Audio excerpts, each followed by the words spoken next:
La manifestation d'un grand complot ourdi contre notre pays par les acteurs de l'opposition qui peinent à mobiliser et qui veulent plonger ce pays dans le chaos pour que le processus électoral soit... Plateau, il y avait du vin rouge, du vin rosé, de steak. Dans l'UNT, vous en avez déjà parlé? S'il vous plaît.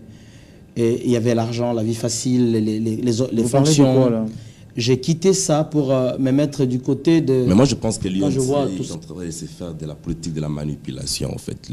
L'UNT fait manipuler la population. Il y a un problème, en fait. Comme vient de le dire monsieur le député, l'élégance politique exige que les uns et les autres soient tout le monde arrive, ils viennent vers vous, vous leur dites ce que vous allez leur dire. Vous ne pensez pas que cette expression, c'est une expression du cœur? Je sais ce que je veux dire. C'est pas seulement aujourd'hui.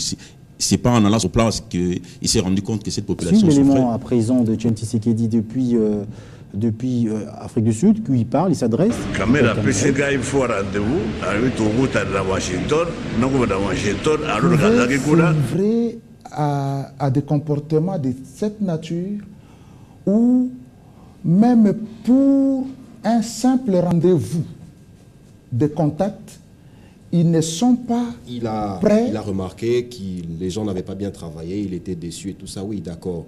Vous avez été député. Qu'avez-vous fait? Député. En quoi avez-vous contribué personnellement d'une manière positive? La personne que vous soutenez, parce qu'il a été haut placé pendant un long moment. Qu'a-t-il fait pour que les choses Une panoplie d'argumentaires en vue de déstabiliser le processus électoral en cours.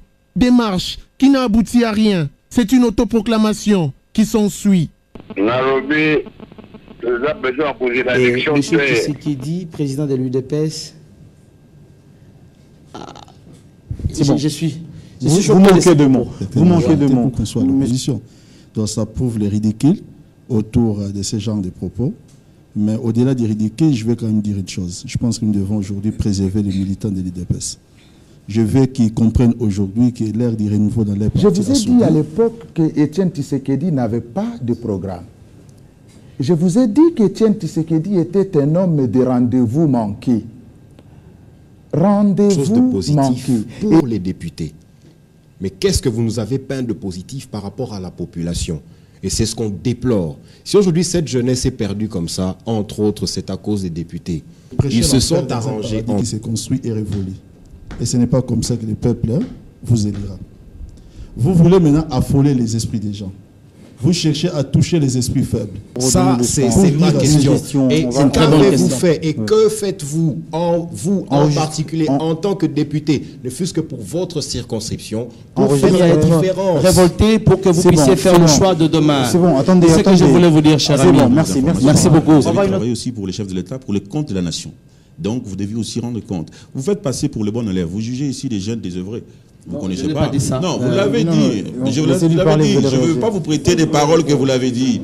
Vous ne savez pas qui on est. Donc, ce n'est pas l'accoutrement qui fait. Donc, vous voyez, même vous êtes au décalage de ce que nous savons. Vous vous comportez déjà comme si vous étiez vieux. Je suis désolé. J'ai 36 ans. Manque de réflexe. Le Congo manque d'acteurs capables de pouvoir capitaliser cela. Ce qui est très grave. Parce que depuis que monsieur le député parle, il parle des choses très graves, avec sourire.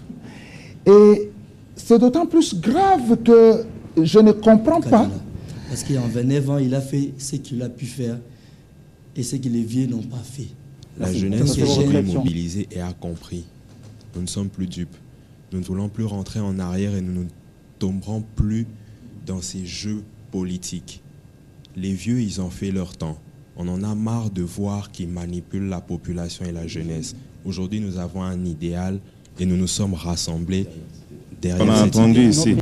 Moi, je suis vraiment désolé de la manière que mon frère il considère d'autres gens. La CENI, pour des élections transparentes, crédibles et apaisées. Mesdames, Messieurs, bonsoir et bienvenue à ce nouveau numéro du Grand Plateau. Ce soir, nous parlons élections, bien sûr, mais après les urnes, il faut la quiétude sociale. L'actualité nous impose cette thématique. On va l'aborder avec un député national, mais aussi un leader d'opinion, un communicateur, un révérend pasteur. Vous allez découvrir importante pour les élections transparentes, crédibles et apaisées, mais aussi surtout pour les élections apaisées que nous organisons ce plateau assez spécial que nous donnons comme thématique aujourd'hui, les élections, mais après, il faut une quiétude sociale, comme d'ailleurs l'avait dit Monseigneur Monsingo lors de sa première messe au stade de Martyrs. Honorable, vous vous souvenez encore de la phrase? Très bien, je me souviens, et que ça doit être pour nous l'élément fondamental, le principe pour la stabilité et la maturité, montrer que le Congo a atteint 50 ans d'existence comme État indépendant. Il est important, votre micro, s'il vous plaît. Il est important pour nous que nous puissions vraiment rassurer le peuple congolais qu'à la fin de ce processus, que celui qui aura gagné puisse savourer sa victoire et celui qui aura échoué puisse féliciter celui qui aura gagné aux élections et que le peuple puisse trouver que ce qui arriverait demain, c'était ça leur volonté. L'élégance politique l'oblige. L'élégance politique oblige. Révérend Makolo, l'élégance politique oblige un certain comportement de candidat à la présidentielle comme aux législatives. Écoutez, l'élection n'est pas la fin du monde. L'élection est un moment civique, un moment républicain où les hommes se livrent à la compétition et que les meilleurs gagnent. Je ne vois pas pourquoi, au lendemain d'une élection présidentielle ou législative, les gens devraient s'empoigner. Non, je crois que, comme vient de le dire monsieur le député, l'élégance politique exige que les uns et les autres soient calmes, soient apaisés.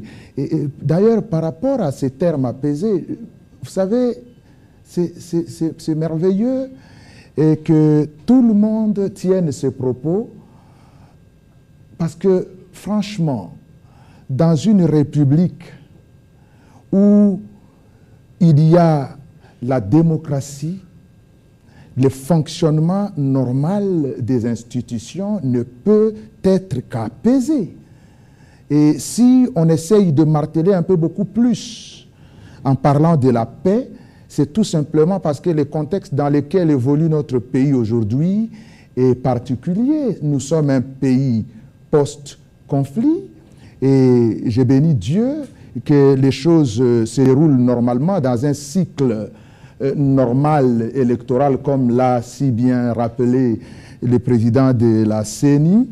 Et je crois que progressivement, les choses iront pour le mieux. Progressivement, les choses iront pour le mieux. On va on va faire une petite aperçu sur l'actualité. L'actualité, c'est le candidat numéro 3, Joseph Kabila, qui était à Bukavu. L'actualité, c'est aussi cette déclaration de John Tshisekedi qu'il a fait depuis la République sud-africaine. L'actualité, c'est aussi une campagne des proximités qu'est en train de faire le candidat numéro 5 de l'UNT, Vital Kamerhe. Mais on va commencer par cet élément de Joseph Kabila à Bukavu, et puis après, on va revenir pour le commentaire de tout un chacun. «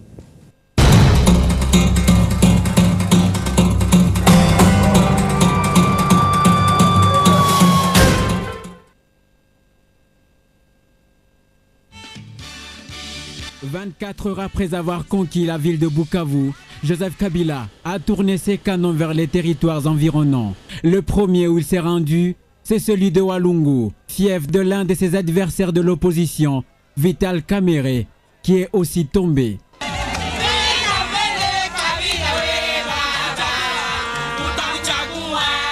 Devant cette population de la banlieue, il n'était pas question de battre campagne, car elle est suffisamment informée et même témoin des œuvres. Rendez-vous le 28 novembre ili kuchagua kandida numéro 3. Unasikilizana? Mama wa baba, asante sana. Entretien avec le notable du village qui ont exprimé leur joie et leur détermination pour le candidat numéro 3, et quelques minutes après, il a repris son chemin pour un autre territoire, celui de Mwenga, où il a procédé à l'inauguration de l'usine de traitement d'or Twangiza Mining. D'un territoire à un autre, l'agenda de Joseph Kabila prévoit celui d'Uvira et Fizi.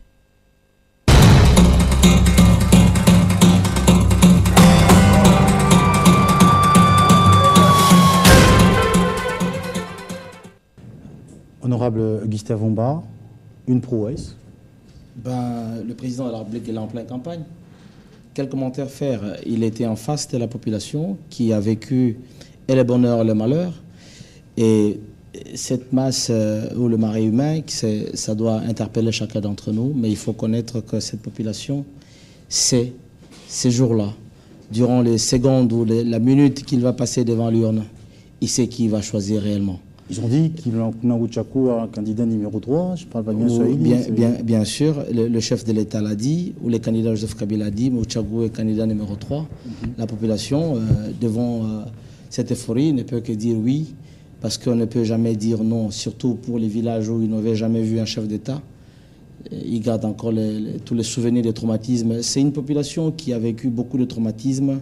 Dès la guerre, oui. Et ces traumatismes pouvaient tant être d'origine du pouvoir ou de ceux qui sont contre le pouvoir. Alors, il faut connaître cette population. Moi, je me rappelle avoir été dans cette colline l'année dernière. Et je connais qu'est-ce que vit cette population. Et je sais, j'ai une idée de ce que pense cette population par rapport au choix qui va se faire demain. Révérend Makolo, avant de passer le micro à jeunes leaders d'opinion qui sont derrière nous, qui vont nous accompagner tout au long de cette émission, est-ce que c'était cette furie, cette expression humaine qu'on vient d'attendre là, ça ne démontre pas autant qu'ils vont le faire quand ils seront dans les urnes? D'abord, le vote est secret. Bien sûr. Il n'appartient donc pas à l'honorable monsieur le député et à moi-même de présager de ce qui va être les résultats à Walungu. Mais ce que je sais, c'est que, comme il l'a si bien rappelé, c'est la première fois que cette population voit un président de la République venir vers eux. Je ne le savais pas. C'est monsieur le député qui vient de le révéler. Et vous croyez que cette population qui voit pour la première fois une grande personnalité, le numéro 1 du pays, aller vers eux, contrairement d'ailleurs à certains qui, plutôt que d'aller vers le peuple, choisissent d'aller se pavaner, permettez-moi l'expression, en Occident, pour aller y chercher une certaine légitimité. Je crois que le style Joseph Kabila est un style du corps à corps, un style qui permet à quelqu'un d'aller vers ceux qui souffrent. Parce que comment voulez-vous que la République sache ce qui se passe à Walungu si la République ne se déplace pas à Walungu? Et la présence du président de la République dans cette cité, dans cette montagne, pour utiliser l'expression de monsieur le député, est un signe d'union, de mariage entre le président de la République et le peuple. Est-ce qu'il fallait attendre tellement la campagne, monsieur le révérend? Pardon? Est-ce qu'il fallait attendre tellement la campagne pour s'y rendre? Il fallait attendre la campagne, je vais dire oui et non.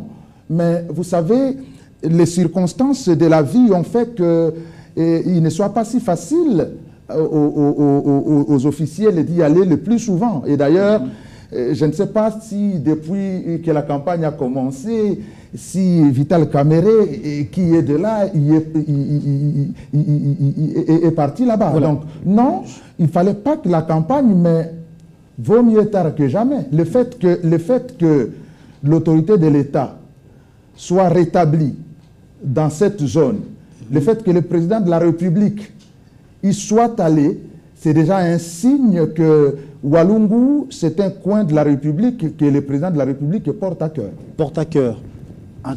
Le commentateur de cet élément a dit, pourtant un fief de Vital Kamere, mais il a été conquis. Vous êtes de l'UNC? Je le dis ici, la curiosité a amené plus de gens. C'est la toute première fois qu'un chef d'État arrive dans cette zone.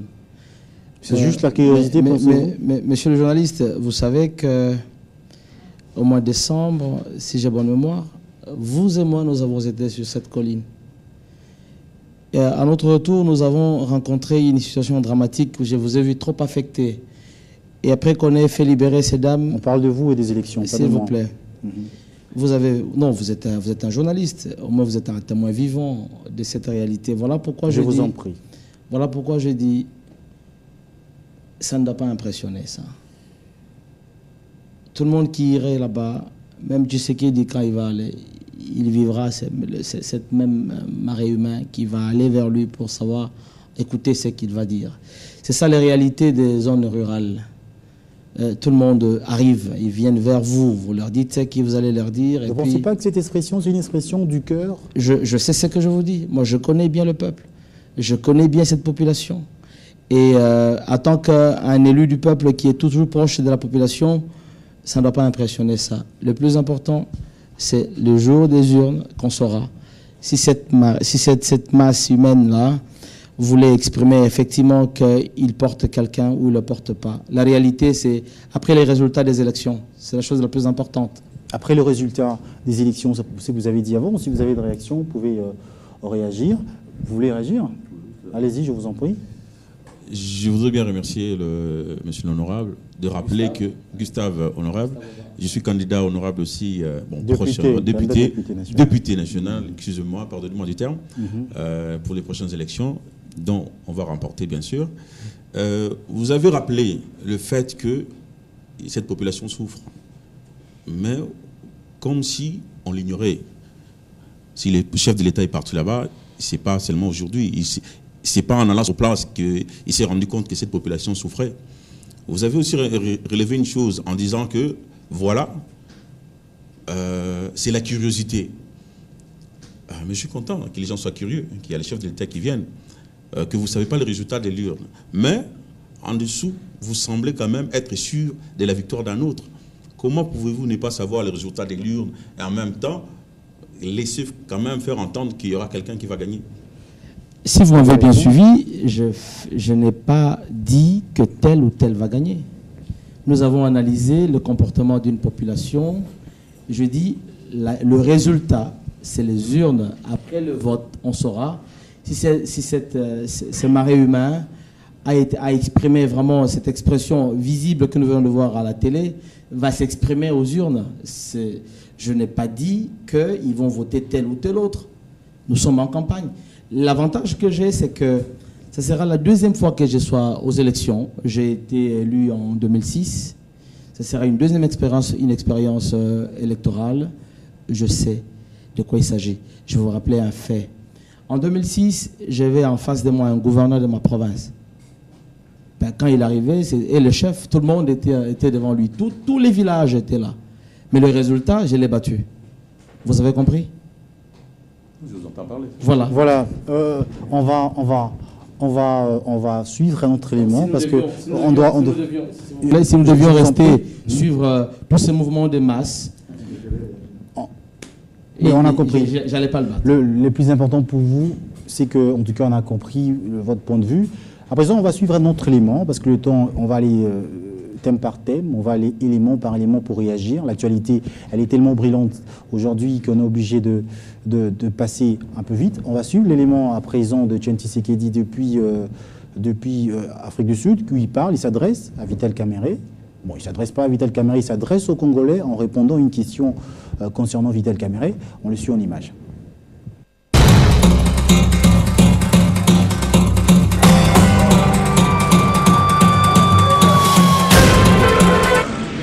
Campagne nangai, yo le bac nangai wana za ko na retard te.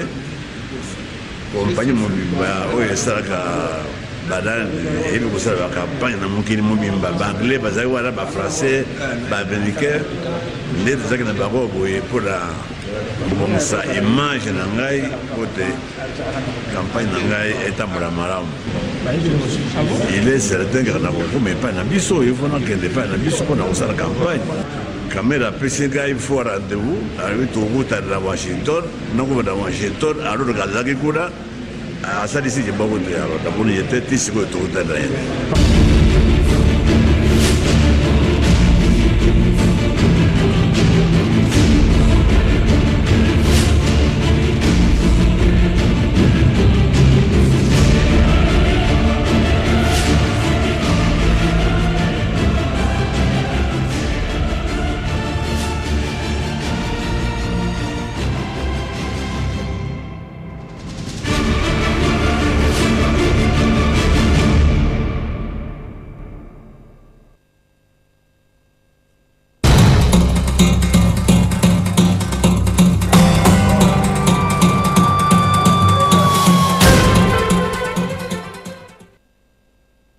êtes de l'UNC, honorable?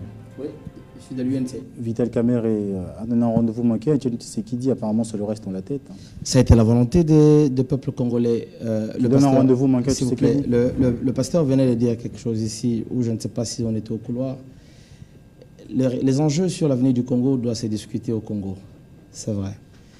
Le lobbying et les contacts à l'extérieur, certes, c'est trop bon, mais il était important que le président Etienne Tshisekedi, qui s'est plaint peut-être de l'absence ou de rendez-vous manqué avec Kamerhe à Washington, M. Vital Kamerhe, le candidat président de la République et le président de l'UNC, est vite revenu au pays parce que les enjeux devaient se dessiner ici. Il ne pouvait pas prendre des engagements seul à Washington pendant que le rôle politique à jouer par rapport à l'avenir du Congo devait se décider ici. Et je suis plus que convaincu que la main reste étendue et que le président Etienne Tshisekedi, à son retour au pays, il va certainement rencontrer son jeune fils, s'il faut que j'appelle ainsi, et son collègue candidat président de la République pour rediscuter et revoir qu'est-ce qu'il faut réserver pour l'avenir de ce pays. Il est ici question du rendez-vous donné qui n'a pas été respecté. Des hommes d'État qui se donnent rendez-vous qui ne se respectent pas. Non, je sais pas. Il ne faut pas croire que ce qu'a dit Tshisekedi, c'est de l'évangile. Vous pensez qu'il n'est pas la vérité? Moi, je n'ai pas dit qu'il ne dit pas la vérité. Je vous dis, il ne faut pas croire que ce qu'il dit que c'est de l'évangile. Il n'y avait aucune raison que Vital Kamerhe puisse demander à ce que leur rendez-vous se fasse, leur rencontre se fasse à Washington et qu'à l'heure et lieu de rendez-vous, ces données ne soient pas là. Je ne crois pas. C'est une histoire fomentée par Etienne Tshisekedi. Je n'ai pas dit ça, mais je vous Qu'est-ce que vous avez dit alors? Je vous dis tout simplement que ne pas considérer ça comme étant un évangile. Révérend Makolo, ça vous inspire quoi? Selon très sincèrement, j'ai eu à m'exprimer sur ces déclarations de Tshisekedi, je crois hier. Je ne comprenais pas comment deux hommes qui aspirent à jouer un rôle important dans le pays pouvaient se livrer à des comportements de cette nature où même pour un simple rendez-vous de contact, ils ne sont pas prêts à respecter. Quand quelqu'un n'est pas prêt à respecter, ne fût-ce qu'un simple rendez-vous, la question que je me pose au regard des déclarations d'Etienne Tshisekedi, quitte à se poser la question s'il a dit vrai ou pas, mais ça c'est leur cuisine interne à l'opposition, mais je dis, la question que je me pose est celle de savoir comment, quand on n'est pas capable de respecter un tout petit rendez-vous, on peut être capable de conduire un pays, parce que là, encore une fois de plus, c'est des rendez-vous énormes. Je voudrais quand même reprendre la première question, hein, le premier volet de l'émission. Je vais dire que jusqu'au 6 décembre, Joseph Kabila est président de la République. Walungu, c'est un territoire qui compose les 2 345 000 km². Et que du Congo. La présence de Kabila à Walungu n'est pas simplement pour les seules fêtes des élections. Parce que je me rappelle une déclaration qu'il a faite, si ce n'est pas à Kindu, c'est alors à Kasongo. Il a dit en Kiswahili, je ne vais pas le répéter en Kiswahili parce que mon Kiswahili est approximatif, il a dit à peu près ceci: Kama sikukuja, la prochaine fois, je viendrai, même si vous ne me lisez pas. Il s'adresse aux gens de Kindu, qui se trouve être le fief de sa mère ou quelque chose comme ça. Il dit, Kama atakama abukuni voter, même si vous ne votez pas pour moi, mais comme je vous fais la promesse de revenir, eh bien je reviendrai. Kabila, c'est un homme du peuple, qui se ressource aux mamelles du peuple. C'est un style profond qu'on retrouve en lui. Son arrivée à Walungu, c'est vrai qu'il est allé leur demander de voter pour le candidat numéro 3, mais au-delà de l'acte civique qui constitue le vote, président de la République, sur le territoire de Walungu, il vient voir sa population. Il vient entendre ce que sa population a à lui dire. Honorable Gustave Mbah, stratégie électorale ou jeu de mots?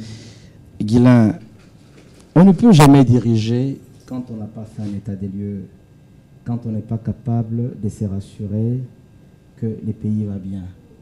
À l'époque du Zaïre, moi j'ai la chance d'être formé et éduqué autour des hommes grands d'hier, grands peut-être par le fait qu'ils ont assumé des grandes responsabilités, mais qui n'ont pas géré par essai et erreur. Qui gère par essai et erreur? Je dis, s'il vous plaît. Un oncle à moi a été ministre de l'Intérieur. Il était 6 h du matin, il avait la situation générale du Congo, du point de vue sécurité. Et à son temps, j'étais également en train de suivre ce qu'il disait. Nous savons qu'à tel endroit, il y a telle chose qui va ou qui ne va pas. Je vais aller prendre le pasteur, mon co-débatteur au mot. Le chef de l'État au Maniema, il a effectivement dit cela. Pourquoi? Parce que en 2006, c'est nous qui étions les hommes qui avaient mouillé les maillots pour dire voter Kabila. Et c'est nous qui lui avons... Vous avez tourné Kazakh aujourd'hui? S'il vous plaît. C'est nous qui sommes allés vers lui pour lui dire, Monsieur le Président, le pays va mal. Je m'étais rendu compte au fil des temps, comme si, quand j'ai senti dans le regard du chef la déception. Je me disais, alors c'est monsieur président de la République, apparemment, il était dans une autre planète. Parce que même la réaction qu'il a faite devant la population par rapport au gouverneur de province, il dit, je l'ai chassé. Qu'est-ce qu'il voulait me dire? Il était dans un état d'énervement, la déception. Parce que cette population attendait beaucoup de Kabila en tant que président de la République durant les 5 années. Et nous avons été les porteurs-étendards de ce message de la douleur. Et les fils du Maniema dira, nous sentons la douleur dans notre chair et nous sommes prêts à l'arracher. C'était ça l'expression. Et quand il est arrivé, ils ont voulu le faire voir qu'il pouvait tout promettre. On l'a pris pour un menteur. Or, le chef de l'État ne pouvait pas être à la fois au sommet de l'État et à la province en train de gérer. Donc, mais il a accompagné ceux-là qui ont géré cette province à son nom. Parce qu'il s'est déplacé, il s'est déporté de ses différentes missions avant d'aller en Afrique du Sud pour aller soutenir un candidat gouverneur qui lui-même a humilié. Ça veut dire que jusqu'à la veille de son arrivée à Kindu, lui, dans sa tête, il pensait que tout allait bien là-bas. Il était déçu. Il a exprimé ça. Et j'ai parlé avec beaucoup d'amis, parce que, écoute, moi, je viens de la majorité, j'étais là-bas. Je sais à quel degré les chefs de l'État étaient déçus de ses collaborateurs. Vous parlez de quel gouverneur? Le Tutu Salomou, qui est le gouverneur de ma province, parce que moi je suis un élu du Maniema. Il est encore oui, il est toujours là, et je crois qu'il a été rappelé ici pour des consultations. Le chef était déçu de nous tous, parce que ici... En résumé? Ici, c'était une question de vrais détenteurs de pouvoir qui s'est exprimé. La vraie majorité, qui s'appelle la majorité silencieuse, le peuple, a parlé. Une petite question, honorable. On vous entend parler, on a l'impression, c'est comme si le candidat Joseph Kabila n'a pas de problème, c'est plutôt ses collaborateurs qui ont tué son action. On ne peut pas être à la tête d'un État et ne pas imprimer sa vision et suivre si cela est respecté. Je peux vous rappeler deux choses. Au 6 décembre, le chef de l'État, moi j'étais au Palais de la Nation, il a lu son discours en disant « Fini la récréation ». 3 ans après, il a dit « Tolérance zéro ». Vous vous souviendrez que nous avons créé un courant au sein de la majorité. Nous avons décrié tous les comportements indignes qui est fait qu'aujourd'hui, il est de la peine. Il est même incapable aujourd'hui, le chef d'État n'est pas être capable de se choisir les directeurs de campagne parce qu'il est déçu. Aujourd'hui, il court avec sa femme et ses enfants dans toutes ces collines pour aller défendre seul sa cause. Parce qu'il s'est rendu compte à la fin, ouf, déception. Et c'est ça la réalité. Et cette réalité, elle est telle qu'il a manqué le suivi de la marche de sa nation en tant que chef d'État parce qu'il a fait confiance à des gens qui l'ont tourné en bourrique. En une minute, parce qu'on est... en une minute. Je ne sais pas, messieurs les députés est en train de faire une leçon de psychanalyse. Il connaît l'intérieur du président de la République. Il sait quand est-ce que Joseph Kabila peut se fâcher. Il essaye de comprendre et même d'interpréter les propos du président de la République. Attendez, c'est quand même assez extraordinaire que de parler avec autant de précision pour des questions qui appellent un rapprochement beaucoup plus accentué. Parce que, écoutez, lorsque vous dites que vous avez un oncle qui a travaillé avec Mobutu, qui connaissait les histoires très bien, mais moi je ne connais pas un chef d'État dans ce pays qui soit capable de ce que Kabila est capable de faire. Prendre sa voiture et sillonner la République à travers des routes qui ne sont pas celles d'aujourd'hui, boueuses, parce qu'en ce moment-là, les routes n'étaient pas encore en construction comme maintenant. Je n'ai pas vu dans l'histoire de ce pays un seul, si vous en connaissez un, citez-le-moi, qui est parti à la rencontre, au contact de son peuple comme le fait Joseph Kabila. Très simplement, il connaît le pays comme jamais un président avant lui ne l'avait connu. Et je dis, je suis d'accord en partie avec vous quand vous posez en tant que député la question de l'efficacité de l'entourage du président de la République. Très bien, mais je veux dire que si le président de la République, c'est-à-dire si les institutions ne fonctionnaient pas très bien, ça se saurait. Et que si la population de Kindu, comme vous semblez nous le dire, n'est plus d'accord avec leur gouverneur, il y a des élections à venir, il ne vous appartient pas à l'opposition de faire les diagnostics et d'apporter des solutions comme vous êtes en train de le faire aussi maladroitement. Merci. Moi, je vous suis lorsque vous dites qu'il faut que le président de la République essaye de connaître. Mais le président de la République connaît. Et c'est pour ça que quand il part, il regarde, il voit. Mais la vie politique cache un certain nombre de questions. Et la présence du président de la République là-bas, à Kindu, montre que non seulement il suivait les dossiers, mais qu'il était aussi capable d'impulser, parce qu'il n'existe pas dans ce pays un président capable d'impulser, parce que regardez ce qu'il fait à Kinshasa. Merci beaucoup, honorable. Il se promène dans les rues de Kinshasa pour vérifier les chantiers, et ce n'est pas peu de choses. Merci, révérend. On va suivre une réaction du public. Vous présentez d'abord? Oui, moi, mon nom c'est Sami Bosongo. Je suis un écrivain, je suis un directeur de laboratoire. Alors, moi, j'aimerais intervenir pour poser la question à l'élément qui était passé avant, celui qu'on aborde maintenant, où il était question de l'accueil que le président dont il a été l'objet vis-à-vis de la population. Moi, ce qui m'a le plus surpris dans ces documents, c'est le fait que, avant que le président n'y arrive comme ça, Vital Kamerhe, pour être passé par là, a dit que ce terrain-là lui était acquis, conquis. Mais le chef de l'État arrive spontanément, le peuple sort pour accueillir le président. Alors ça, c'est un élément dont il devait tenir compte dans ses déclarations. C'est... Il y a répondu déjà. Il y a répondu déjà. Ouais. Alors, dans ce qu'il vient de dire là, ce qu'il vient de dire ici, pour l'instant, je n'ai pas de réaction, mais je voulais réagir par rapport au élément qui est déjà passé. C'est bon, vous passez le micro. Vous n'êtes pas obligé de poser de questions, vous pouvez réagir directement. Allez-y.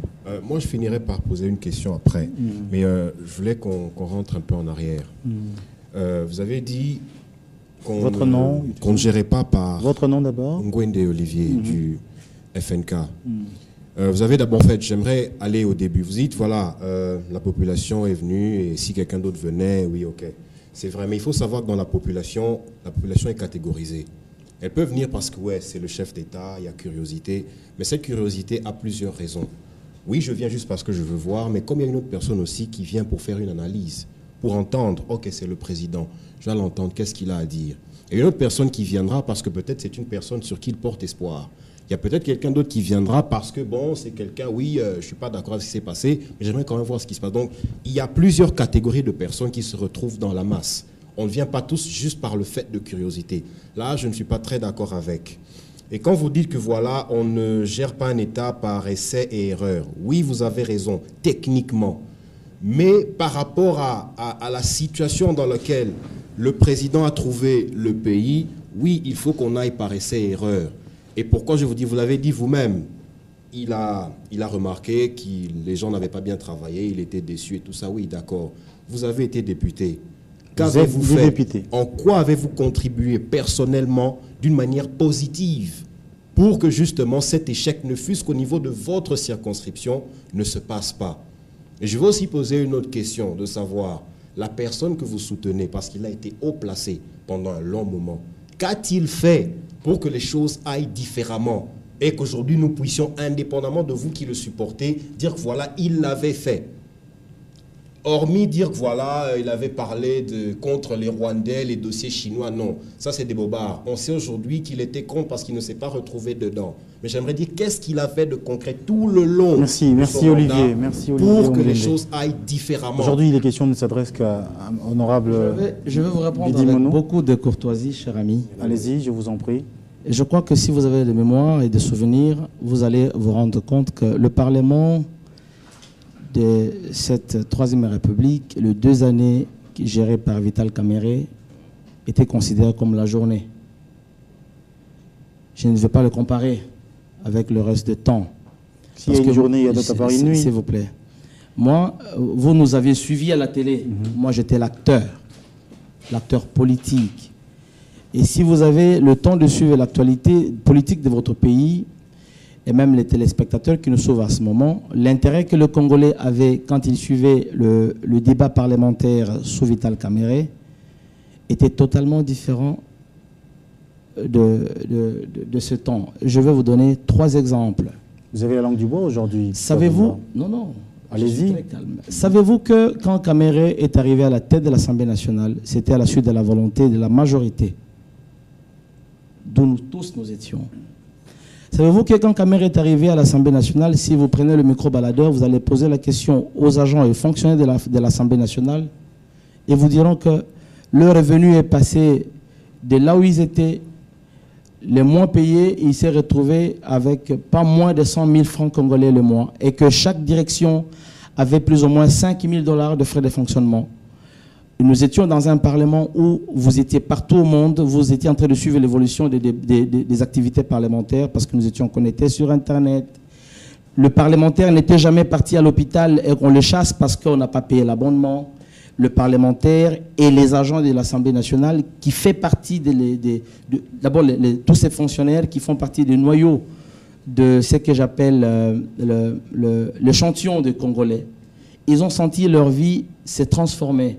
Les différentes directions, jamais au Parlement vous pouviez arriver et on vous demande aux agents fonctionnaires de l'État de se cotiser pour s'acheter le carburant. C'est ça le symbole ou le modèle. C'est le cas aujourd'hui. Oui, ben je dis bien. Aujourd'hui, qu'est-ce que nous avons vécu?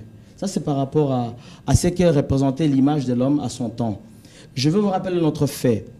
Le départ de Vital Kamerhe à l'Assemblée nationale n'a été que la résultante de l'application d'une loi que nous avions adoptée, que nous avions votée par rapport au climat des affaires. Je peux vous rassurer ici que ce qui est à la base de ce qui s'est passé au sein de la majorité entre Kamerhe et ses anciens copains, c'était autour d'empêcher à ce que les Congolais sachent le contenu des différents contrats que les Congolais ont signés avec des tierces personnalités ou personnes ou sociétés étrangères. Je veux vous rappeler ici encore un autre fait. Mais quand nous avons voté la loi sur le climat des affaires, il était important que nous sachions tous les contrats que nous avons signés, où il y a eu des contrats, des bradages des mines du Congo. Nous devions savoir quels ont été les termes de référence, dans quelles conditions ces contrats ont été signés. C'est tout ça qui a fait que les autres ont compris qu'il devenait pour eux comme ils n'ont cessé de l'appeler, ils ont dit qu'il devient dangereux. Ils risquent de divulguer Quels sont ces autres-là, le problème? Écoutez, je suis devant les médias, je ne peux pas citer les noms de gens, je suis un politique responsable. Mais ils se connaissent. Ils se connaissent et aujourd'hui, je crois que le pays, les 36 ans, les 32 ans de gestion de Mobutu étaient uniques à son genre, mais ce que nous voyons aujourd'hui, je manque de mots pour les qualifier. C'est ce qui nous a même poussé, nous qui étions dans cette majorité, à créer un de l'Assemblée nationale ou du pays? Non, mais le pays est géré dans les différentes institutions. C'est l'ensemble de tout ça qui s'appelle gestion. Vous pensez que la gestion aujourd'hui est pire que celle de Mobutu? Parce que pendant que nous étions l'organe ou l'institution qui devait faire le contrôle objectif, écoutez, le système a fait que tout cela soit verrouillé. Une question, et à la fin de la session, s'il vous plaît, à la fin de la session extraordinaire de 2008, nous avons eu 8 missions d'enquête qui ont été alignées par le bureau de l'Assemblée. Le nez des problèmes est là. Pourquoi on a procédé à libérer ces 8 missions d'enquête? Et qu'est-ce qu'il y avait dans les soubassements de ces missions d'enquête? C'était de savoir dans quelles conditions tous ces contrats ont été signés. Et aujourd'hui, je crois que le peuple congolais se souviendra. Une petite question, vous allez répondre en 1 minute avant qu'on balance notre élément.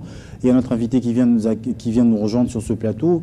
On va l'accueillir en notion d'abord cet élément. Mais une petite question, honorable. Qu'est-ce qui a changé à l'Assemblée nationale? Le départ de Vital Kamerhe ou le départ du bureau qui accompagnait Vital Kamerhe? La personne de Vital Kamerhe ou tout son bureau qui est changé? Vous savez, dans une institution, le corps joue un rôle important. L'impulsion vient du chef. Vient d'en haut. Et c'est le haut qui donne l'ensemble de mouvements sur le corps. C'est la tête. Vous voulez dire que le remplacement de Bouchab à Vital Kamerhe est fatal, selon vous? Parce que nous sommes partis d'un Parlement qui était responsable à une caisse de résonance. Et vous avez suivi qu'est-ce qui est au centre de cette caisse de résonance? La note finale par rapport à ce qu'a été ces 5 ans de mandat. Vous avez suivi la lutte que nous avons entreprise pendant les 3 dernières années. Merci. Avec le courant des rénovateurs. Nous étions devenus, où nous avons fini la note avec un regard méprisant de la population. Regard méprisant de la population. Nous avons été un Parlement, une caisse de résonance. Caisse de résonance. Réagissez en 1 minute avant qu'on balance l'élément. En 1 minute, je ne peux pas laisser dire ça. En 1 minute. Je ne peux pas laisser dire que un député, son travail, c'est juste s'occuper. Non, c'est juste s'occuper. Non, c'est juste s'occuper des abonnements des autres députés et tout. Mais nous avons aussi appris. C'est un exemple pour le cas social. Attendez, on m'a donné 1 minute juste pour vous dire que, au-delà de tout ce que vous dites, mais Kamerhe a une gestion à l'Assemblée nationale. Hein? On entend dire que sa manière de payer, parce que vous semblez sanctifier Kamerhe, alors que dans une certaine presse, on les traite tout à fait de messieurs tôt du jour. Moi, je me pose des questions quand on parle de Kamerhe. Non, ben, il paraît que lorsqu'on paye les députés, lui est en train de tripoter avec les taux des jours. C'est qu'il dit, il paraît. Ben, attendez. Il faut éviter d'utiliser le terme « il paraît », il faut parler avec précision. Attendez, mais pourquoi j'en parle? Pourquoi j'en parle? Parce que c'est répandu dans une certaine presse. Je me pose des questions si vous vivez dans le même monde. Kamerhe n'est pas autant sain que vous prétendez. On va y revenir. Tout simplement pour dire que lorsque Kamerhe part de l'Assemblée nationale, Kamerhe part de l'Assemblée nationale parce que chassé par son groupe. Pourquoi? Il y a dans le fonctionnement... Je suis la personne mieux placée pour vous entendre. Attendez, laissez-moi débiter les faussetés, comme ça vous me corrigerez après. Voilà. Moi, j'essaye en tant qu'observateur de dire ce que j'ai vu, ce que j'ai lu et ce que j'ai entendu. Ce que j'ai entendu, qu'est-ce que c'est? C'est que dans un fonctionnement normal d'un parti politique, il y a le mot d'ordre du parti qui doit être respecté par tous. Lorsque Kamerhe, au lieu de respecter le mot d'ordre du parti, il sort dans une déclaration intempestive, qui d'ailleurs, aujourd'hui peut se vérifier. Regardez. Vous avez une voix qui dit Obama, non mais je vais vous le dire, parce que si ça se fait en Amérique, tout le monde applaudit. Non, attendez, si ça se passe en Amérique, tout le monde applaudit. Si ça se passe au Congo, on n'applaudit pas et Kamere sort dans cette déclaration intempestive. En Amérique, qu'est-ce qui se passe? Obama prend la décision dans son bureau qu'on doit aller arrêter ou même éliminer Bin Laden. Il n'en parle pas au Congrès. Personne aux États-Unis n'est au courant jusqu'à ce que l'intervention ait eu lieu. Et lorsque l'intervention réussit, c'est alors que l'information circule dans tous les États-Unis d'Amérique. Eh bien, la mort de Bin Laden est une victoire pour la démocratie. Qu'est-ce qui empêche que le président de la République démocratique du Congo prenne une décision souveraine? Parce qu'un pays voisin estime qu'il vient chez nous, il attaque chez nous parce que ses ennemis se trouveraient chez nous. Le président prend une décision en tant que président de la République pour dire très bien, pour enlever à ces gens le prétexte. J'accepte que d'une manière commune, on s'attaque à ce problème, qu'on le résolve. Si Kamere était républicain, on va y revenir. D'abord, prochainement, je parlerai des contrats chinois. Vous en parlerez, vous aurez le temps. Ce n'est pas le thème retenu. Je me pose des questions. Ce n'est pas le thème retenu pour aujourd'hui. En parlant plutôt de quiétude sociale après les élections, après tout ce qu'il y a eu comme vent, the marée ces derniers temps, il y a lieu qu'on fasse le point sur le Z. D'abord, on suit cet élément et on se retrouve sur ce plateau pour le commenter.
Pour des élections transparentes, crédibles et apaisées. Il s'est dit être candidat de la démocratie, mais rien jusqu'ici démontre son souci pour les élections apaisées en RDC. Après avoir tenté une panoplie d'argumentaires en vue de déstabiliser le processus électoral en cours, démarche qui n'a abouti à rien. C'est une autoproclamation qui s'ensuit. Nairobi, les apaisés ont posé l'élection de la démocratie, montant le pouvoir de majorité du peuple. Le peuple congolais, la majorité de l'Ango, pour lui, Tshisekedi, a la confiance dans Tshisekedi, Est-ce un comportement responsable de la part du candidat Étienne Tshisekedi, qui en principe devrait incarner l'image de l'opposition congolaise? Na petit bango 48 heures. Mardi prochain, na midi, il faudra yokater opposant Bongo à Zanambolo côté. Sauf qui Batongo Bazana Boroko, mardi à midi, na sengi base na biso partout où il est, Kinshasa, Lubumbashi, Mbujima et Kananga, basa na mobilisation totale. Bakenda kokuka ba prison wana bachaki ba na biso ba biso na mataki. L'opposition entrevoit-elle déjà son échec à la présidentielle de novembre prochain? Comment peut-on prétendre défendre l'intérêt d'une population en l'incitant au désordre?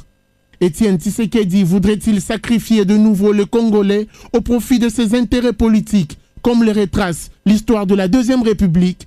Toutes ces questions sans réponse se bousculent dans la tête des Congolais. Une chose est sûre, le Congolais d'aujourd'hui n'est plus naïf, comme le pense l'opposition. C'est tout le monde qui savait que Tshisekedi n'arrivera jamais jusqu'au bout, comme il a toujours fait depuis le temps de Mobutu. Lorsque les choses deviennent de plus en plus sérieuses, s'il trouve des prétextes, comme le prétexte n'a pas été solide, il a préféré pouvoir refaire les fusils d'épaule tout en s'autoproclamant. On ne doit pas bercer dans l'illégalité. M. Tshisekedi ne peut pas se déclarer président de la République et que Joseph Kabila ne l'est pas. Parce que pour le moment, Joseph Kabila est président de la République et même constitutionnellement. Je n'apprécie pas cette déclaration parce que, en tant que Congolais, j'aspire à la paix et à une paix durable. Plus que 20 jours pour les élections en République démocratique du Congo. Le compte à rebours a commencé. Ni la majorité, ni l'opposition ne pourra endiguer le train des élections qui est déjà en marche.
Pour des élections transparentes, crédibles et apaisées.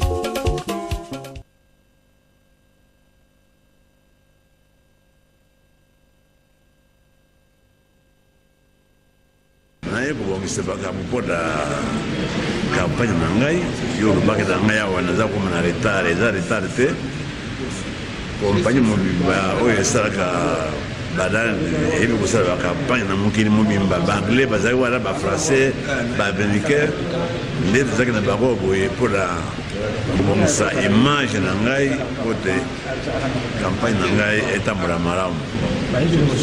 Il est certain que na kokoma epai na biso ifo nakende epai na biso mpona kosala campagne. Kamera apesi ngai fo rendez-vous alobi tokutana na Washington nakoma na Washington alors kazalaki kuna asalisi jimbango te alors namoni ete ti sikoyo tokutana ye.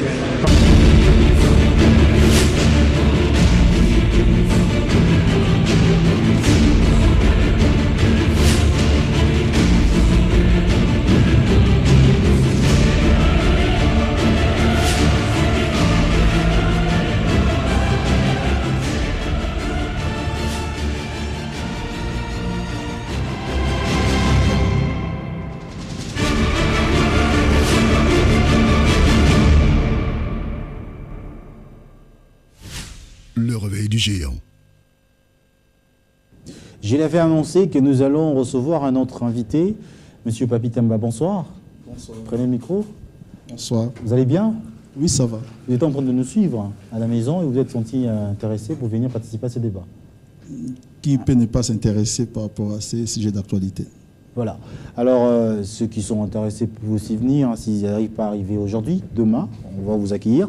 Honorable Gustave Womba, c'est vous qui avez la parole avant que l'on puisse balancer cet élément. D'abord, j'aimerais que vous puissiez nous dire, Tshisekedi s'autoproclame président de la République. C'était plutôt un candidat qui voulait qu'il soit un candidat commun d'opposition. On n'arrive pas aux élections, mais il s'est dit déjà président de la République parce qu'il prétend avoir une certaine majorité. Quelle notion de majorité il possède en tout cas le monsieur? Je vais être un bon analyste politique parce que c'est ma formation. La majorité ne peut se justifier que quand on passe devant les élections. Et c'est l'expression de la population qui vous accorde une majorité.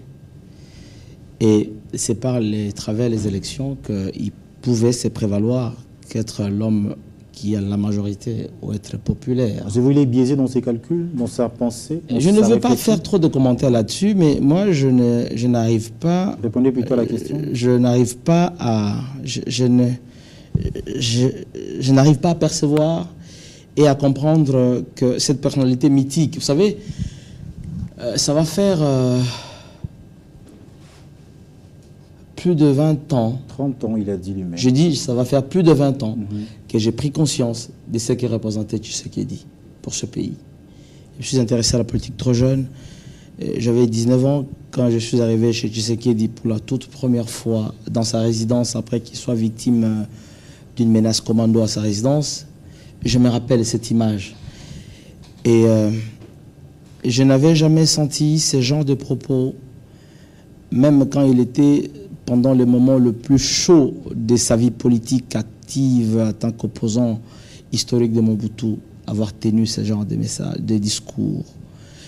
Et je manque de mots. Mais ce qu'il faut retenir dans... Pensez-vous que ce n'est pas lui qui a tenu S'il vous plaît, je dis, je manque de mots parce que je ne l'ai pas vu à l'image, j'ai suivi à la radio et que c'est passé par duplex d'après ce que j'ai pu avoir comme information. Mais si c'est venu de lui, c'est très fatal et c'est très grave. Et que ça sera dommage pour nous qui sommes soucieux de meilleur avenir de ces pays. L'homme qui a incarné une certaine image de lutte pour l'intérêt général puisse, à la veille de ce grand rendez-vous... Il vous déçoit dans l'opposition? Il déçoit Gustave.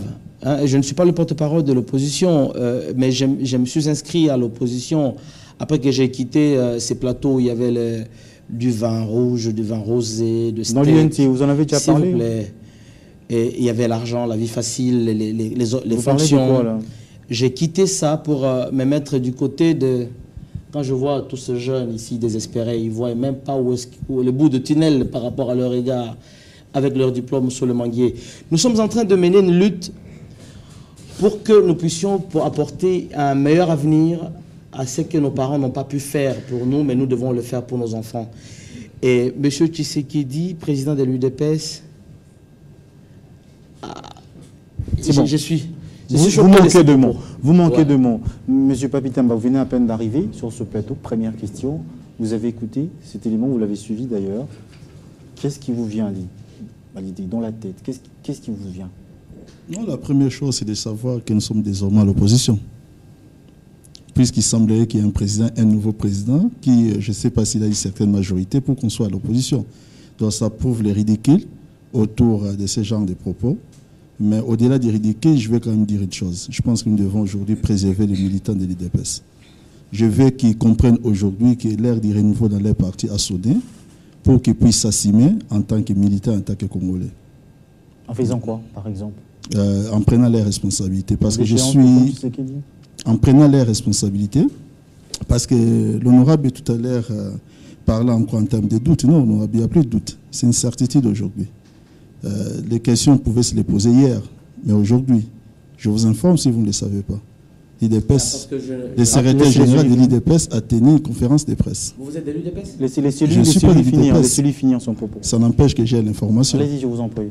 Je suis en train de vous dire qu'ils ont tenu une conférence de presse dans laquelle ils ont attesté, confirmé que c'était bien Tshisekedi, en trouvant certaines justifications qui ne peuvent vraiment pas cadrer avec la logique. Moi, je suis un Congolais avant tout, avant d'être de la majorité. Et je pense que la démocratie, c'est une chance pour notre pays que nous devons tous ensemble encourager. Ce n'est pas par ces gens, tous ensemble, je dis, qu'on soit du pouvoir comme de l'opposition. Révérend Makolo, et puis après on aura Olivier qui a demandé la parole, et notre ami derrière. On va aller, Révérend, en une minute, on a beaucoup de réactions. Mais quand vous me posez la question en rapport avec Étienne Tshisekedi, ma réponse sera la même que celle que j'ai donnée ici lorsque je suis arrivé il y a 3 mois, je vous ai dit à l'époque que Étienne Tshisekedi n'avait pas de programme. Je vous ai dit qu'Étienne Tshisekedi était un homme de rendez-vous manqués. Rendez-vous manqués. Et aujourd'hui, ce qu'Étienne Tshisekedi fait prouve que j'avais raison. Et que, écoutez, il essaye d'attirer l'attention sur lui. Mon ami parle du ridicule. Moi, je dis que l'UDPS et dans une large mesure, l'opposition peine à mobiliser.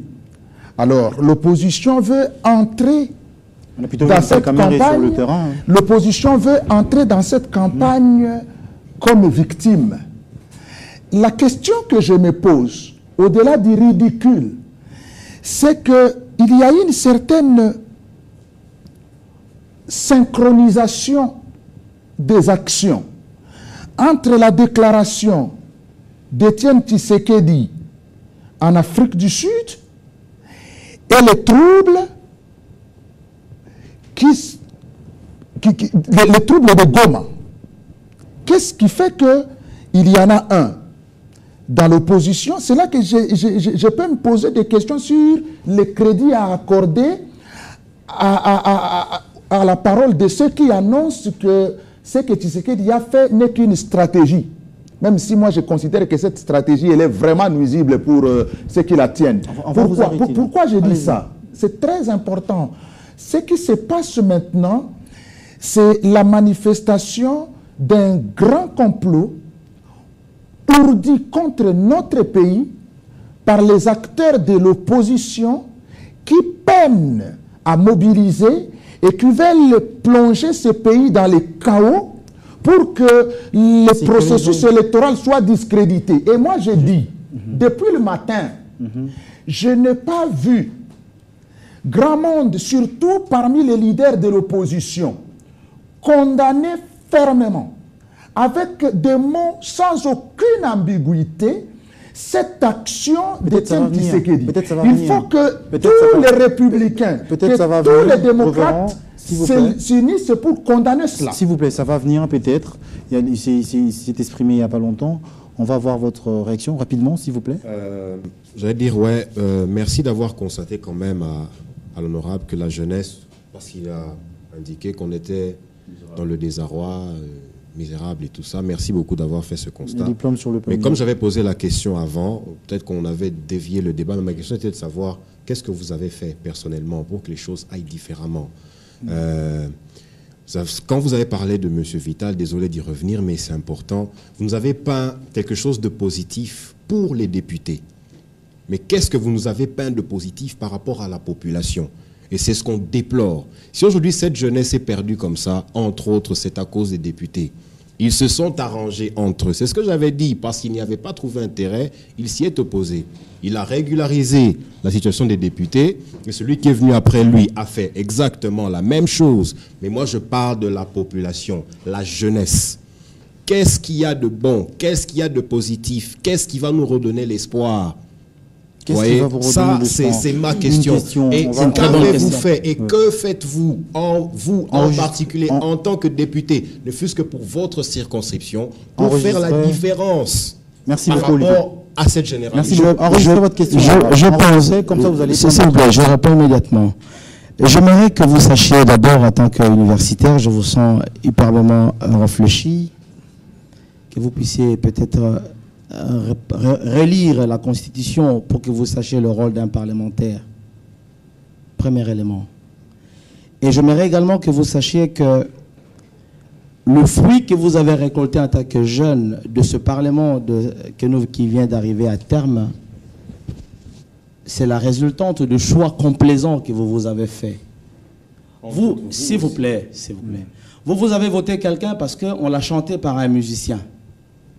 Vous avez voté quelqu'un parce qu'il vous a offert une bouteille de bière. S'il vous plaît. Laissez-lui répondre. Je vous réponds. Allez-y, je vous en prie. J'aimerais par là vous dire que peut-être parmi vous ici, il y a de ceux qui ont mon âge. Je suis arrivé au Parlement, j'avais 28 ans. Pourquoi moi? Et pourquoi pas vous? J'aurai mes 10 années au Parlement, je suis discipliné, j'ai une vision, je refuse d'être complaisant. Et j'aimerais que je sois pour vous un modèle pour que vous puissiez également vous discipliner. Parce que le choix que vous allez faire demain par rapport à l'avenir de 5 prochaines années, imaginez, vous faites la rétrospective de ces 5 années. Qu'est-ce que vous avez fait avec vos diplômes? Qui a eu un emploi? À vos âges, peut-être beaucoup d'entre vous, vous restez encore dans la maison de vos parents. Ah ben, ce n'est pas vous qui l'avez voulu. Alors, qu'est-ce que l'UNC propose je veux par là, allez-y directement. Je veux par là vous faire part de notre projet de société. Dans 1 minute. Nous avons, en tant qu'un parti jeune, 1 année d'existence, un plan merveilleux, un programme merveilleux pour cette jeunesse. En 1 minute. Et le moment venu, parce qu'en 1 minute, je ne saurais pas vous détailler ça. Bon. Si vous avez besoin que nous ayons tout un plateau pour présenter le programme de mon parti, par rapport à ça, je le ferai. Qu'est-ce que Gustave Bindimon, en tant que parlementaire, a fait pour ce Congo? Parce que je ne suis pas un député provincial, je ne suis pas limité à ma circonscription. Je fais la politique nationale. Je crois que si dans ce pays, on pouvait se souvenir, faire la rétrospective de ce que nous avons mené comme lutte pour le changement, parce que nous sommes préoccupés des sorts de vous, les jeunes, comme vous là, comme vous êtes. Et non, je refuse que vous soyez une jeunesse instrumentalisée. Regardez l'avenir. Vous ne vivez pas. Vous devez être le premier à être révolté pour que vous puissiez faire le choix de demain. C'est bon, attendez. C'est ce que je voulais vous dire, cher ami. C'est bon, merci. Merci beaucoup. On va à une autre réaction, allez-y rapidement. Voilà. Présentez-vous d'abord. C'est Johnny Kilangalanga, étudiant de l'UPEN. Oui. Voilà, j'avais une question vraiment particulière. Relations internationales, 2e licence. Une question vraiment très pertinente à mon confrère, Gustave, que je respecte personnellement. Je suis souvent vos interventions. Mais moi, je pense que l'UNC est en train de se faire de la politique de la manipulation, en fait. L'UNC fait manipuler la population. Il y a un problème, en fait. En 2006, le président Vital Kamerhe, votre président, bien sûr, nous a ramené un candidat, Joseph Kabila, qui aujourd'hui, en 2011, est contre les candidats que Vital Kamerhe lui-même nous avait ramenés en 2006. Non, moi je pense que c'est de la manipulation. Vous êtes face à une génération qui a compris beaucoup de choses, qui a vraiment mûri. Alors si vous pensez que cette population va encore se faire manipuler, comme vous l'avez fait dans les dernières années, moi je pense que c'est vraiment un faux débat, et je ne pense pas que vous aurez... Un faux débat, c'est bon, merci.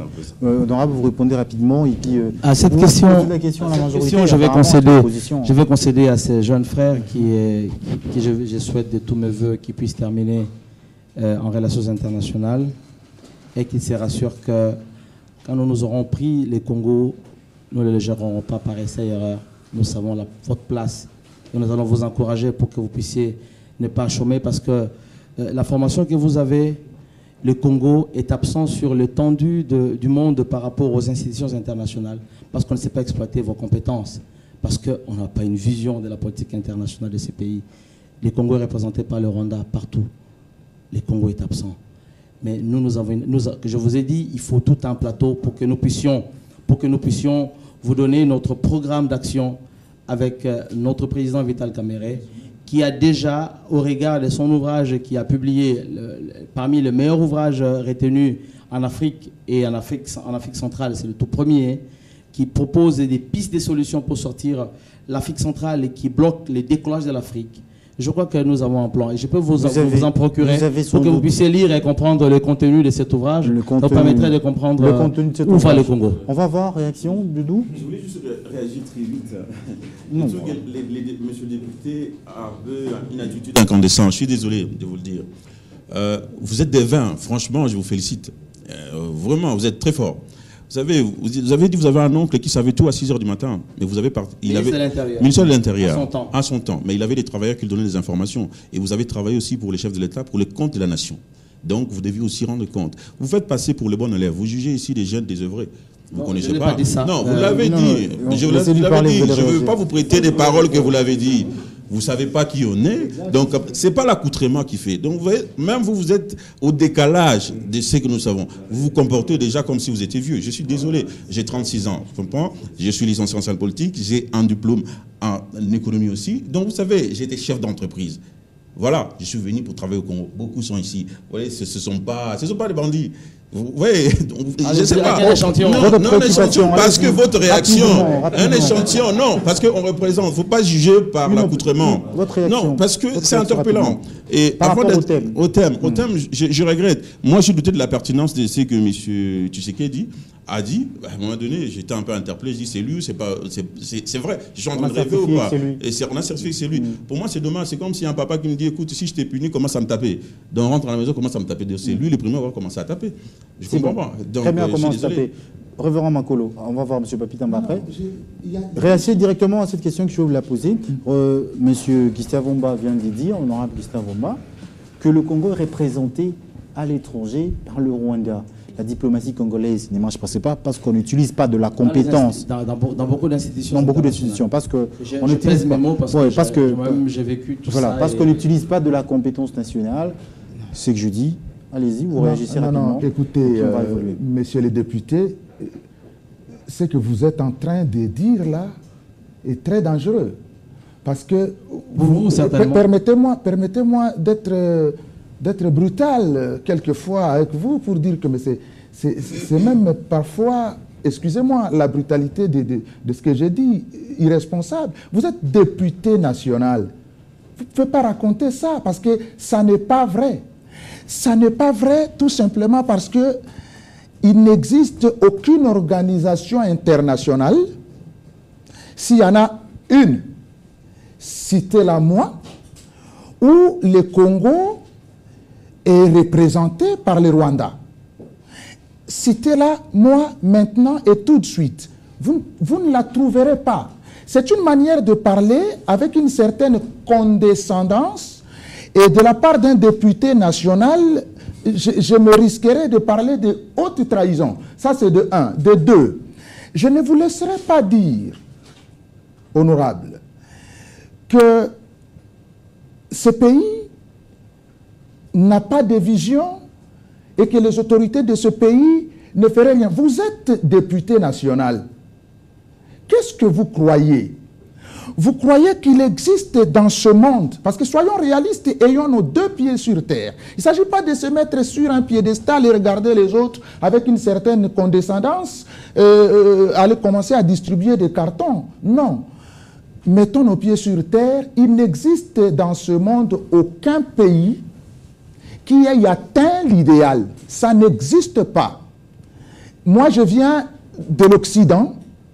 Je connais des gens qui manifestent parce que le carburant a augmenté, le prix du carburant a augmenté. Nos besoins ne sont peut-être pas les mêmes, mais les besoins existent partout. Et le Congo n'est pas un paradis. 5 ans de Kabila, ce n'est pas une expérience paradisiaque, je vous le concède. Mais d'où vient ce pays ? Ce pays vient de quelque part. Nous avons commencé par dire que ce pays est un pays post-conflit. Je ne dirais pas comme Vital Kamerhe le dit, que les 5 chantiers égale à 0, parce que c'est faire preuve d'une irresponsabilité notoire que de le dire. Ce pays connaît une embellie au point que les institutions internationales dans lesquelles vous voyez les Rwandais et ainsi de suite, les institutions internationales disent que notre pays fonctionne très bien sur le plan économique. Je ne dis pas que tout est rose. Je dis qu'il y a un début de manifestation de solutions. Maintenant, en tant que député, mettons-nous ensemble pour que ce pays devienne tout simplement un pays à nul autre pareil. Nous en avons le moyen et nous pouvons le faire si nous sommes un. Comment y arriver? Comment y arriver? Il a posé une question fondamentale. Comment y arriver? S'il vous plaît. Comment y arriver? Vous faites bien le porte-parole et je considère, si vous faites partie des conseils du chef, vous allez l'aider encore à s'enfoncer. Parce que vous voyez que lui rose. Je n'ai pas dit ça. S'il vous plaît. Non. J'ai dit que tout J'ai eu la chance de participer à des sommets, plusieurs sommets, G20, Est-ce que vous avez trouvé le Rwandais qui représente le Congolais? Je vais y arriver. Non, allez-y. C'est là où j'arrive. Savez-vous que pendant que nous devions avoir un Congolais à la tête de l'Organisation mondiale du commerce, OMC, avec profil, et la personne était là avec un cursus excessivement riche, il tend la main à sa nation pour soutenir, sa nation baisse les bras, et c'est le Rwandais qui est placé. Vous voulez que je le cite? Oui. S'il vous plaît, allez-y. Monsieur, vous faites... allez-y, s'il vous plaît. Répondez doucement. Laissez-lui répondre. Il était seulement s'il vous plaît, laissez-lui répondre. Je me rends compte que je suis en face des partisans, que des hommes qui étaient soucieux de venir apporter quelque chose à la population. Répondez à la question. Moi, je veux qu'on puisse dépassionner le débat. Allez-y. Parce que vous avez suivi, depuis que nous avons commencé à parler, je n'ai pas cité plusieurs fois Vital Kamerhe, qui est le président de mon parti. Je n'ai pas cité plusieurs fois Joseph Kabila, qui est le candidat président de la République. On est plutôt la campagne, allez-y, citez votre candidat. Que nous puissions, en ce moment, enrichir les Congolais qui nous suivent à ce moment, et le monde entier on est en train de nous suivre, qu'on sente que nous ne sommes pas ceux qu'ils pensent toujours que nous sommes. En disant la vérité. S'il vous plaît. Eh bien, c'est cette vérité qui malheureusement fait agiter tout le monde. Non. Je suis désolé. Allez-y. Alors, qu'est-ce que nous avons comme projet quant à ce? Le Congo a des compétences. Il faut seulement amener pour ce pays, c'est que vous prêchez jour et nuit, la compassion, l'amour de cette nation. Vous prêchez l'évangile. Le pays va mal parce qu'il y a cette dose qui manque. Et c'est l'un des éléments importants que nous allons apporter les jours que nous prenons les choses à main. La compassion, l'amour pour cette nation. Parce que nous, les hommes politiques, quand nous offrons les belles voitures, les vacances à nos femmes et à nos enfants, à nos familles, ce n'est pas que nous les aimons. Mais si nous faisons autant pour tous ceux qui nous ont donné ces pouvoirs, je crois que ce sera justice. Et même Dieu. Comment y arriver? Qui prêchez. Pour moi y arriver, c'est très simple. Vous ne m'avez pas répondu. S'il vous plaît, c'est très simple. Vous n'avez pas répondu. Il faut instaurer l'autorité de l'État. Il faut l'équilibre social. Il ne faut pas que nous puissions réduire le pays comme il est devenu aujourd'hui. Un Far West, le Congo. Vous venez de suivre le rapport de PNUD. Nous sommes même en dessous de la Somalie. Vous imaginez ça par rapport au niveau de vie sociale. Nous sommes presque inexistants. Alors, il faut aimer cette nation. C'est facile. Je ne sais pas si nous, les hommes politiques, nous sommes en train de dire que tout va bien parce que nous, les députés, nous avons de belles voitures, nous sommes gracieusement payés. Et les membres du gouvernement, c'est tous les 6 mois peut-être qu'ils ont un conseil de ministres. Et nous, les parlementaires, toutes les fois qu'on veut lever la main pour pouvoir demander à ce qu'on contrôle, tout de suite on est sous-doué. Non, aimons cette nation. Ah, vous dites que s'il vous plaît, c'est ça, c'est ça la logique. Nous devons aujourd'hui aimer cette nation. Et avec notre tendance, notre parti politique, notre vision, c'est de travailler pour la nation congolaise. Et quand on entend parler de la nation, c'est son peuple d'abord. C'est son peuple d'abord. Alors, je veux que M. Tamba puisse parler. Mais en attendant, M. Gustave Wamba, préparez-nous déjà l'argumentaire de ce que l'UNT présente pour que le Congo puisse être prospère. Je vais avoir un plateau pour ça. Je vous en prie. En 1 minute, vous pouvez le dire. Un plateau pour ça. Allez-y. C'est un projet de société. S'il vous plaît. Je connais le projet de société. Monsieur Guillain, je me sens un tout petit peu interloqué par l'honorable en face, qui, pour lui, la RDC serait représentée par le Rwanda au niveau des institutions, juste parce que la RDC aurait perdu un poste au sein de l'OMC. Il y a une question qui lui a été posée qui était nette et précise. Et je pense qu'il s'est Je peux aller dans beaucoup de détails. Je vous en prie, laissez-lui terminer. Je constate tout simplement que le premier exemple que vous avez donné pour répondre à la question est déjà une fausse piste. C'est ce que je tire comme constat et je ne peux que le déplorer. Là, je pense que l'ère de prêcher l'enfer dans un paradis qui s'est construit est révolue. Et ce n'est pas comme ça que le peuple vous élira. Vous voulez maintenant affoler les esprits des gens. Vous cherchez à toucher les esprits faibles pour dire à ces gens-là que voilà ces pays-là, la destruction est l'œuvre de Kabila. Il a été détruit par Kabila. Kabila ne fait rien. Les 5 chantiers, c'est 0. Nous connaissons le discours des 5 chantiers égale 0. Que lorsque nous serons aux commandes, nous serons habités par l'esprit de Lula qu'on n'a jamais eu avant. Et que le jour que nous serons habités par l'esprit de Lula, nous serons là maintenant pour essayer de trousser nos manches pour que la RDC devienne comme le Brésil avec un budget de plus de 30 milliards de dollars. Arrêtez de prendre des Congolais pour des moutons. arrêter. Je pense que ça, c'est se moquer de nos intelligences. Parce que l'ère des discours populistes ou l'ère de prêcher l'enfer dans un paradis qui s'est construit, encore une fois de plus, je vous le dis, il est révolu. Tout le monde voit aujourd'hui que ce pays est en train de se construire. Tout le monde sait que dans ces pays, après 40 années de retard, comme l'a dit si bien le chef de l'État, après 40 années de retard, que ce retard est en train d'être rattrapé. Et les rapports, les différents rapports dont vous faites allusion d'un seul rapport, avec la lecture qui est la vôtre. Mais vous oubliez une chose. C'est qu'à côté de ces rapports, mais ne vous sentez pas frustré. Je pense que j'ai la délicatesse de vous écouter, honorable. Laissez-lui terminer. Vous n'avez pas le monopole des rapports. Nous pouvons tous aussi vous sortir d'autres rapports. Mais je peux vous dire que les derniers rapports conjugués, la Banque mondiale et FMI, ces rapports-là ont fait des éloges au gouvernement congolais. Et vous pouvez aussi parler de ces rapports comme de tant d'autres rapports. Lorsque les institutions de Bretton Woods aujourd'hui reconnaissent qu'on a atteint un point d'achèvement pour effacer un stock important de notre dette extérieure, vous pouvez aussi en parler. Et vous pouvez parler de ce genre de choses pour dire que les choses dans ces pays marchent. Il y a des choses qui marchent dans ces pays. Maintenant, la population qui élira, la population qui ira aux urnes le 28 novembre, cette population vous écoute et cette population nous voit travailler. Et il saura faire les choix entre ceux qui parlent et ceux qui font. Alors permettez-moi de conclure tout simplement par une phrase que j'ai beaucoup aimée dans le discours du chef de l'État King Akati, que le peuple congolais connaît son histoire et ses politiciens. Il sait qui dit quoi, qui fait quoi, qui a une parole et qui n'a pas de parole et qui n'a que la parole. Merci. Nous y reviendrons. Une dernière question. Je vais vous poser une question, en tout cas la toute dernière. Pourquoi vous, dans l'UNT, vous allez voter Vital Kamerhe? Vous répondez, et puis je vais poser la question à toutes les autres personnes qui vont Pourquoi réagir. nous, à l'UNC, nous avons fait le choix de Kamerhe comme président lors de notre congrès, le candidat présenté comme président lors de notre congrès? À la présidentielle, bien sûr. À la présidentielle de 28 novembre 2011. Parce que lorsque nous étions en primaire, chez nous, il y a eu des primaires pour les 3 candidats qui étaient présents. On désistait en faveur de ces derniers parce que l'homme a un parcours. Vous savez, je l'ai dit à l'entrée des jeux, on ne s'improvise pas. Politique, on devient.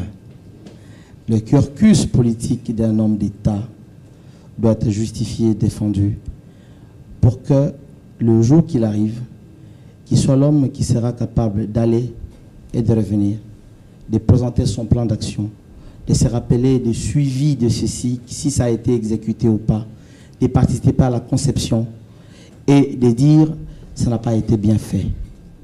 Le Congo a besoin de ça. Le Congo a besoin d'un homme comme Vital Kamerhe parce que Kamerhe est là. Il convainc, il conçoit, il défend, il est capable de le présenter partout et le soutenir. Il n'y a que les insensés qui ne peuvent pas croire ça. Et parce que je considère qu'il est le candidat qu'il faut pour le Congo de ce second millénaire. Le second cinquantenaire, il faut que le Congo occupe sa place dans le concert des nations. Je le dis, je pèse mes mots. Je vais vous donner une petite illustration. Allez-y, rapidement. Le bassin du Congo, la masse forestière la plus importante appartient à la République démocratique du Congo. Les derniers sommets du mois de juillet, il s'est tenu à Brazzaville, n'a été que la résultante de l'absence de réflexe de pouvoir identifier que l'âme de Madame Sangira, qui est la plus Nobel, qui m'avait rappelé ça au sommet de G20 aux États-Unis, et elle m'a rappelé la même chose à Copenhague. Elle m'a dit, votre pays, vous ne vous rendez pas compte de ce que vous représentez, vous êtes absent. Regarde, mon fils, tous ces milliards, attend que le Congo puisse pondre des idées. Si vous n'êtes pas capable, suivez-moi en Nairobi. Nous avons des projets types. Votre pays peut consommer ces fonds et diminuer le taux de pauvreté de votre pays. Parce que l'espoir du monde, le regard du monde, c'est sur le Congo par rapport à cette forêt. C'est pour cela qu'il faut voter Kamerhe. Parce que le Congo manque de réflexes. Le Congo manque d'acteurs capables de pouvoir capitaliser cela pour le bien-être de cette population meurtrie. croupis dans la misère noire, parce que moi, je suis un élu du village. Oui. Je viens du village, dans un monde où le peuple, aujourd'hui, j'ai trouvé dans ces territoires des gens, des gens qui meurent parce qu'ils n'ont pas d'aspirine. J'ai visité l'hôpital général de Montréal. Oui, et Caméré va donner les solutions à tout ça. Merci beaucoup. Il faut avoir une vision, il faut avoir un programme, une planification et se souvenir de ce qu'on a promis. Merci. Alors, on va poser la même question, je la pose à vous, révérend, et à M. Papitomba. Pourquoi, vous, à votre tour, vous allez voter président Kabila? En 1 minute, vous répondez, et puis on va prendre 2-3 réactions, on va conclure l'émission. Je vous prie, Guilain, de me permettre, avant de répondre à votre question, j'utiliserai les 30 secondes restantes pour le faire, mais de réagir par rapport à ce qui est très grave. Parce que depuis que monsieur le député parle, il parle des choses très graves, avec sourire. Et c'est d'autant plus grave que je ne comprends pas la proximité ou encore qu'est-ce que vous trouvez la grave, chronologie. Qu'est-ce que vous trouvez grave? On parle d'Étienne Tshisekedi avec son action retentissante dans les ridicules, mais dans la stratégie diabolique pour mettre ce pays à feu et à sang. Vous voyez en face un député qui essaye de donner de l'eau dans le moulin d'Étienne Tshisekedi pour embraser le cœur des enfants de ce pays. Parce que quand il dit, ça c'est le combat que nous avions quand j'étais de l'autre côté du rideau, quand il dit ici, et il ne parvient pas à me donner des réponses, parce que quand il essaye de donner un début de réponse, il va tout à fait à côté de la plaque. Pourquoi? Quand il dit que le Congo serait représenté au niveau international dans un certain nombre d'institutions par des Rwandais, je lui pose une question claire, simple et précise. Il ne me répond pas.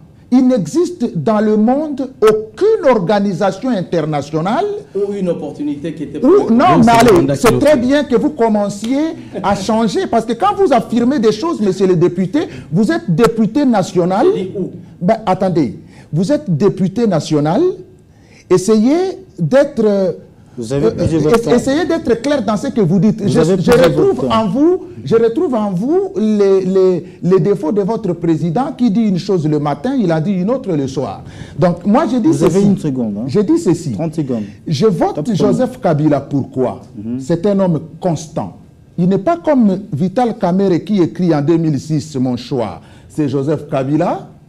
Vital Kamerhe qui en 2006 fait campagne pour le candidat extraordinaire qui s'appelle Joseph Kabila.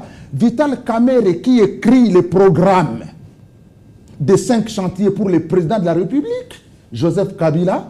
Je ne comprends pas. Ah, c'est lui qui a écrit?